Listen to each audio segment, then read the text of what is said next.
Ce jour est dédié pour l'élévation de l'âme de Moshe Ben Mordechai de mémoire bénie. On continue les lois concernant le Netilat Yadayim, donc l'ablution des mains rituelle, comme on appelle cela, dans les livres, avant de manger du pain. Et il faut savoir que, on a déjà dit, mais je vais répéter quand même, c'est super important, les gens ne font pas attention à ça. Si quelqu'un veut une sgoula pour la richesse, c'est se laver les mains avec beaucoup d'eau.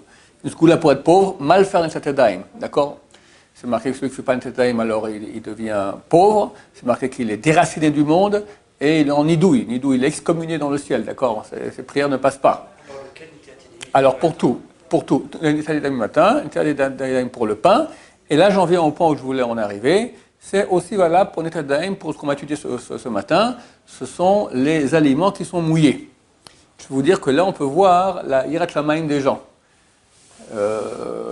Beaucoup de gens ne savent pas, d'accord, mais beaucoup de gens savent très bien que tout aliment mouillé qu'on mange, on doit faire une Netilat Yadayim, comme pour avant le repas de pain. Mais il y a une nuance, c'est qu'on ne fait pas la bracha. Il y a un doute dans la bracha, si on fait la bracha ou pas, et dans le doute, quand il y a une bracha, on ne la fait pas. Alors le fait qu'il n'y a pas la bracha, les gens ne font pas trop attention à cela, pour ceux que les gens ne sont pas trop au courant. N'importe qui sait qu'avant de manger du pain, on fait une Netilat Yadayim. Il va dire quelqu'un avant de manger une pomme qui est encore un peu mouillée parce que tu l'as rincée, il faut une Netilat Yadayim, il dira non, je ne suis pas au courant, la majorité te dira cela. Alors que c'est clair, noir sur blanc, dans tous les livres, que c'est oui, obligatoire. Celui qui ne le fait pas, alors il devient pauvre, à Dieu ne plaise, et il est déraciné du monde, à Dieu ne plaise, et il est excommunié, à Dieu ne plaise. Toutes ces choses-là sont valables aussi. Je peux vous dire, c'est là qu'on voit les hirat shamayim des gens. Parce qu'on est paresseux. Et tu veux manger maintenant, je ne sais pas, une olive, d'accord? Une olive d'habitude, elle se trouve ou dans du liquide, ou dans de l'huile d'olive, d'accord? Il faut faire une Netilat Yadayim. C'est casse-pied. Tu veux maintenant tremper ton biscuit dans le café, d'accord? Tu veux maintenant, ok, c'est très très courant, d'accord? Prends un cornichon, d'accord? Tout, t'as rincé maintenant, on va étudier les lois. Et je peux vous dire, c'est là qu'on voit la hirat shamayim, entre autres, mais en tout cas on peut voir là-bas la hirat shamayim des gens, à quel point ils font attention à cela ou pas. Alors, quelles sont les lois? Chaque aliment, que ce soit fruits, légumes, poissons, viande, tout ce que tu veux, tout ce qui se mange, d'accord, qui est mouillé, au point que s'il est un tout petit peu humide, mais pas mouillé, alors pas besoin. Il faut qu'il soit mouillé à quel point? On appelle ça tofer l'inclinat piyar. Que si maintenant tu passes ton doigt sur l'endroit mouillé, et après tu fais comme ça sur un autre endroit, cet autre endroit sera aussi mouillé. Si c'est pas mouillé à ce point-là, c'est un peu humide, tu passes ton doigt, ce doigt sera mouillé. Mais quand tu fais comme ça, là, ça ne sera pas mouillé, pas besoin de faire un Netilat Yadayim pour cet aliment. Maintenant, même s'il est mouillé, qu'en partie. Des fois, par exemple, tu as rincé une pomme, tu la sèches, puis juste en haut, là, dans le petit trou, il y a la tige qui sort, c'est encore une petite goutte. Ça oblige, ça nous contraint à faire un Netilat Yadayim pour toute la pomme. D'accord? C'est pas si je vais toucher, même si je fais attention de ne pas toucher l'endroit qui est mouillé, ça ne change rien du tout. Sans bracha. Tout ce que je parle maintenant, pour bracha, on ne le fait que quand on se lève le matin pour dormir une demi-heure dans son lit, enfin une demi-heure couché la nuit, et avant de manger du pain de quantité de kabetza, 54 millilitres. D'accord? Ça, c'est pour la bracha. Mais dans tous les autres cas, on va manger quelque chose qui est mouillé, même s'il est mouillé un peu à un endroit, d'accord? S'il est mouillé à la quantité que j'ai dit, que ça mouille à un autre endroit, alors il faut faire Netilat Yadayim sans bracha. Quels sont les 7 liquides? Pour se rappeler, il y a un moyen mnémotechnique, yad shachat dam. En hébreu, la main a égorgé du sang. D'accord? Ce sont les initiales des mots yad. Alors yad, c'est yud. Yud, c'est yain, du vin. Ça inclut aussi le jus de raisin, ça inclut aussi du vinaigre de vin. Daled, c'est dvash, c'est du miel. Attention, je donne un truc, il faut savoir, vous aurez au moins appris quelque chose de bien à la yeshiva. Le miel qui est écrit dans les écrits de la Torah, ça dépend de quel type d'écrit. Il y a 2 sortes de miel. Un, c'est le miel d'abeille. Un, c'est le miel de figue ou de date, d'accord, qu'elles sont très très mûres, c'est comme du miel, d'accord? Comment savoir? Quand c'est écrit dans la Bible, par exemple, Eretz, Zavat, Halab ou Dvash, une terre où coule le lait et le miel, de quel miel on parle? Du miel de fruits, de figues et de dattes, ou de dattes. Dans tous les écrits des sages d'Israël, pas la Bible, les sages de la Gemara, la Mishnah, le Midrash, la Halakha, tout ça, toujours quand on parle de miel, c'est miel d'abeille. Là, on parle de miel d'abeille. Donc si maintenant un aliment il y a dessus du miel liquide. Si le miel il est solide, c'est pas un liquide, c'est-à-dire que quand je verse comme ça coule, d'accord? Alors si le miel il est solide, il n'y a pas de problème. S'il est liquide, il faut faire netilat yadayim. Shachat, shin c'est de l'huile, seulement de l'huile d'olive. Toute autre huile n'oblige pas à faire netilat yadayim. N'est considéré comme une boisson que l'huile d'olive. Chetz halav, ça inclut aussi un yogourt que tu as. Quand tu es à l'état solide, le yogourt, ça va. Le petit lait qu'il y a dessus, oui, il faut faire netilat yadayim dessus. Si maintenant tu as secoué maintenant ton yogourt, maintenant il est devenu liquide, alors même tu trempes ton biscuit dedans, il faut faire netilat yadayim auparavant. Tête, c'est tal, c'est de la rosée. Tu as mis maintenant ta pomme au balcon, tu viens le matin, elle est un peu mouillée comme ça, il faut faire netilat yadayim. Dame, c'est du sang. On me dirait, on n'a pas le droit de manger du sang, effectivement. Pour les gens malades, il y a des gens malades, que le médecin nous a dit, il faut que vous buvez du sang d'animal, d'accord? Alors ça ne concerne que le sang d'animal, soit les mammifères, soit les volatiles, pas le sang de poisson. Le sang de poisson, c'est permis. D'abord, c'est permis, ensuite, il n'y a pas besoin d'un netilat yadayim là-dessus, d'accord? Et pour finir, M comme maim, dam, maim, c'est de l'eau, d'accord? De l'eau normale. Voilà, ce sont les 7 liquides. Chaque fois qu'un aliment sera mouillé avec un de ces 7 liquides, alors il y a obligation totale de faire netilat yadayim, bien que les Sahara nous trouvent toutes sortes de bonnes raisons de ne pas le faire. Maintenant, il y a des cas où c'est un doute dans la halakha, on doit faire, on doit faire quand même. Enfin, quelqu'un qui aura la crainte de Dieu le fera. C'est si maintenant l'aliment qui est mouillé fait moins de kazaït. Kazaït, 27 cm3, c'est-à-dire un cube de 3 cm de côté. L'aliment prend maintenant une olive, d'accord? Elle est entourée d'huile d'olive. Ou, voilà, c'est un bon exemple. Tu veux goûter maintenant netilat yadayim ou pas? Alors, quelqu'un de Yerushalayim qui a la crainte de Dieu fera. Quelqu'un qui n'a pas de crainte de Dieu peut ne pas faire. D'accord? Mais il faut le faire normalement. Idem, si maintenant quelqu'un mange un aliment qui est mouillé, plus de kazaït, on va dire maintenant c'est pas une olive, c'est une patate. Non, pourquoi une patate, on va dire? Un plat cuisiné avec la viande. Oui, je ne veux pas un cuisiné, je veux un non cuisiné. Un aliment grand, d'accord, dans du liquide. Un cornichon, très bien. Tu as un cornichon maintenant, un gros cornichon comme ça, maintenant, dans l'eau, d'accord? Alors, si tu le prends comme ça, c'est évident qu'il faut un netilat yadayim. Tu le prends avec une fourchette.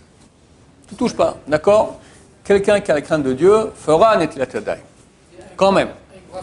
Non, tout ce que je dis, c'est sans bracha. Mon cher ami, il fallait venir au début du cours. Désolé. Donc, il fera un netilat yadayim, quelqu'un qui a la crainte de Dieu. Du point de vue là où, enfin, s'il ne fait pas, il a sur qui compter. Mais quelqu'un qui a la crainte de Dieu le fera quand même. Maintenant, ça, ce sont des choses qu'on n'a pas l'habitude de manger avec une fourchette. Quelque chose qu'on mange toujours avec une fourchette. Maintenant, tu as ta soupe, d'accord? Quelqu'un dans la soupe, il se met à piquer comme ça un morceau de pois chiche et un morceau de carotte. Ça ne se fait pas, d'accord? Tout ce qui ne se fait pas de manger avec les doigts, ou bien une salade de fruits, d'accord? Dedans, il y a du liquide. Ou bien, par exemple, Ben Ishraï dit on l'a amené maintenant des sucreries, dans du miel, d'accord? Les gens ne mangent pas ça avec les doigts. Vu que les gens normaux ne mangent pas quelque chose que les gens ne mangent pas avec les doigts, tous les mangent avec, les gens normaux mangent avec fourchette ou cuillère, pas besoin de faire netilat yadayim du tout, d'accord? Du tout.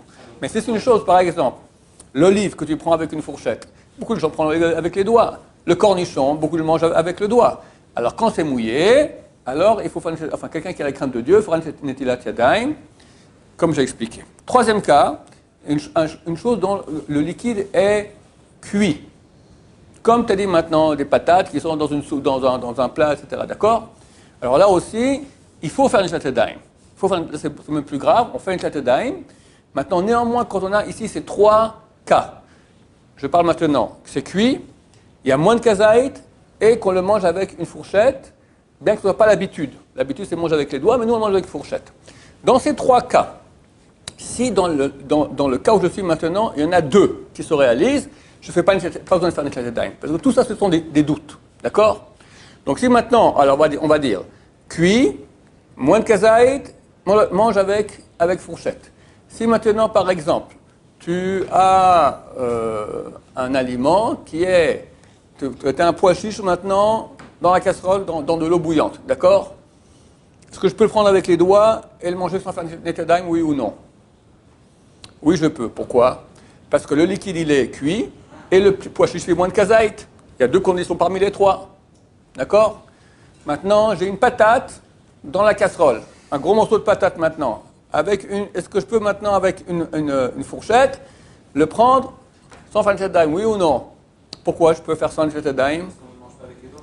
Parce qu'il y a deux doutes. Un, dans la casserole, des gens ils vont comme ça goûter un peu, d'accord? Donc tu as raison, ça se mange pas avec les doigts. Alors on va dire quelque chose qui se mange avec les doigts. Qu'est-ce qui se mange avec les doigts? Tu as maintenant un gâteau que tu veux maintenant tremper dans le café, d'accord? Ça c'est encore un peu différent, parce qu'ils disent que si tu ne touches pas le café avec les doigts, tu peux. C'est encore un cas. Alors je vous dis une loi encore à part. Quand on trempe comme ça dans le café, d'accord, si les doigts ne touchent pas le café, alors on peut ne pas faire Netilat Yadayim. On va prendre le cas de la patate. On va dire que les gens ont l'habitude de goûter comme ça des patates avec les doigts, d'accord? Alors on ne fait pas Netilat Yadayim, pourquoi? Parce qu'il y a ici deux raisons de ne pas faire. Un, le liquide il est cuit. Deux, je prends avec une fourchette, d'accord? Bien qu'il y ait plus de kazaït, mais vu qu'il y a deux autres conditions qui sont réalisées, alors ça va. Qu'est-ce qu'on a encore comme cas? Hein? Des pâtes en sauce. Des pâtes en sauce. Ça va, personne ne mange avec les doigts. Qui mange les pâtes avec les doigts? Non, tout ce que on n'a pas l'habitude de manger avec les doigts, ça va. Ouais, tu fais toujours, il n'y a aucun problème, c'est pas interdit.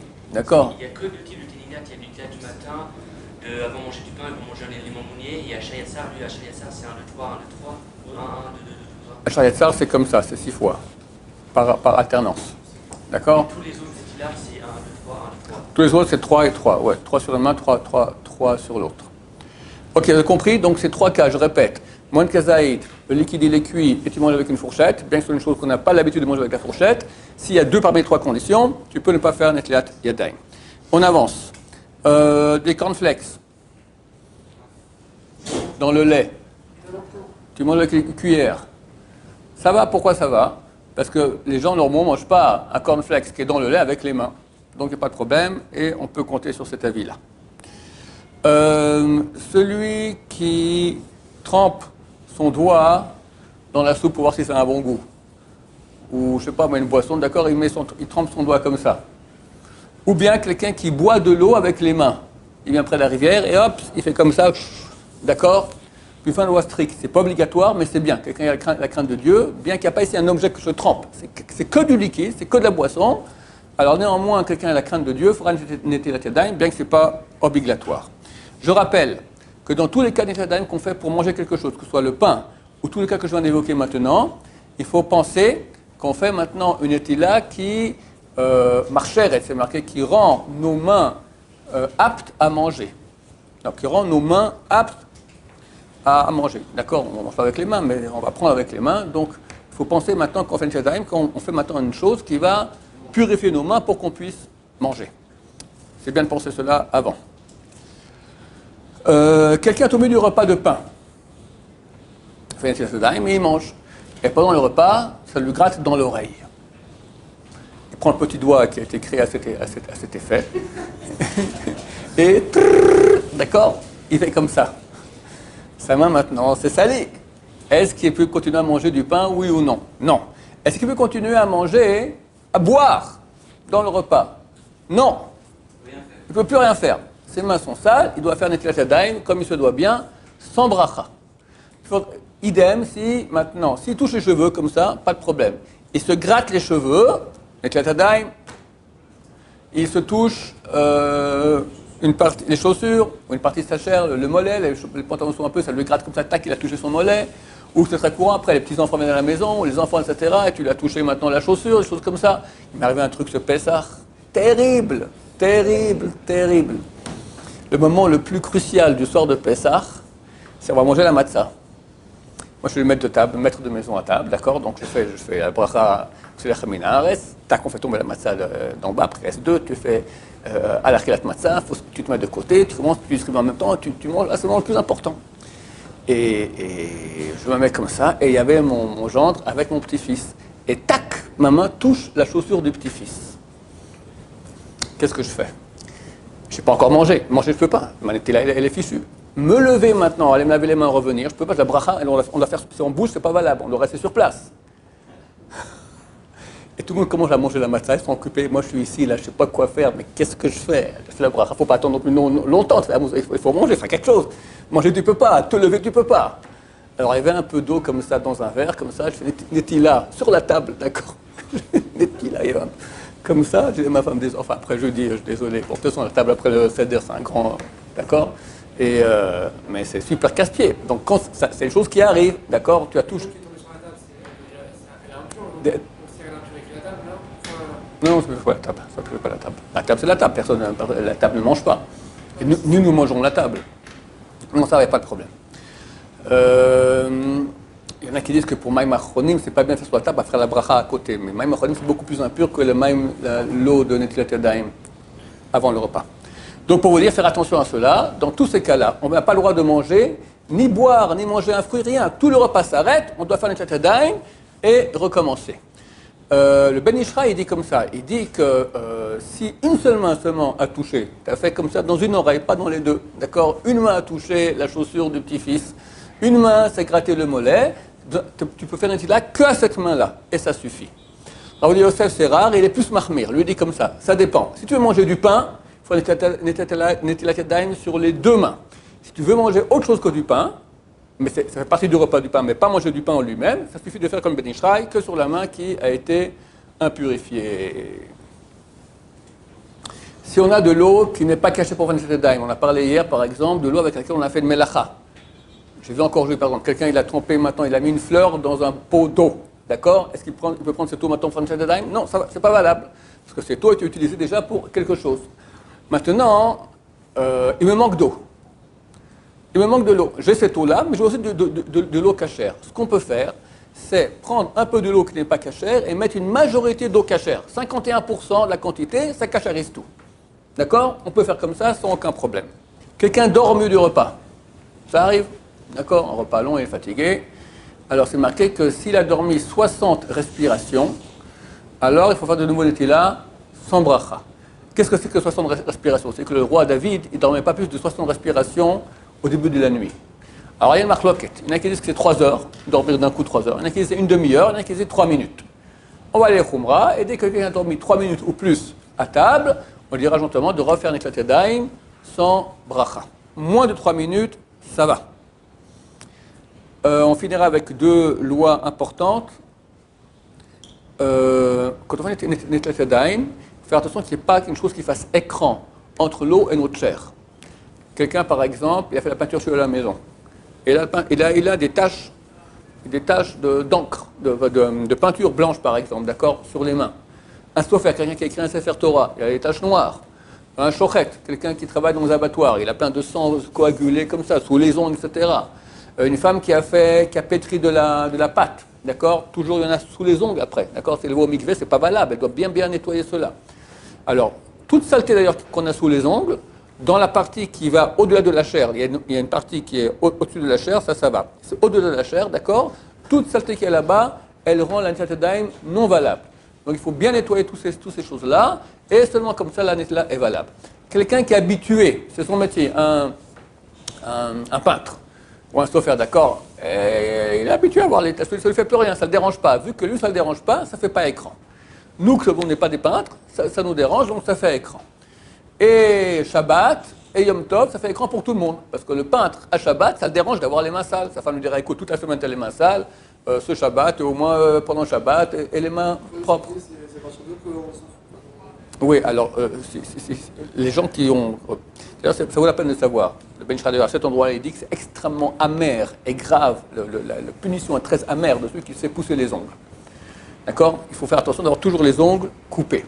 Maintenant, c'est quand que ça devient nécessaire de couper les ongles? C'est marqué quand l'ongle dépasse la chair. Ça veut dire quoi? Alors je le montre parce que ces gens ne savent pas.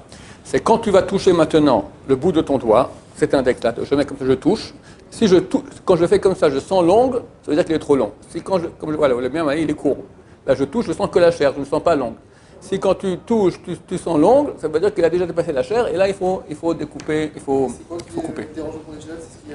Alors, si tu as de la saleté dans la partie qui dépasse, justement, qui est plus loin, qui est en trop, d'accord? Si c'est propre, c'est cachère. C'est pas bien d'avoir cela, parce que, comme on a dit, les forces du mal, elles prennent leur puissance de la partie de l'ongle qui est trop longue. Mais si c'est propre, ça ne fait pas khatsi, ça ne fait pas écran entre l'eau pour le mikvé, pour les femmes. D'accord? Si il y a de la saleté là-bas, ça fait, si c'est dans la partie qui dépasse, il y a de la saleté, ça fait écran. S'il y a de la saleté à l'intérieur plus, ça ne fait pas écran. Baruch Adonai, l'olam, amen, amen.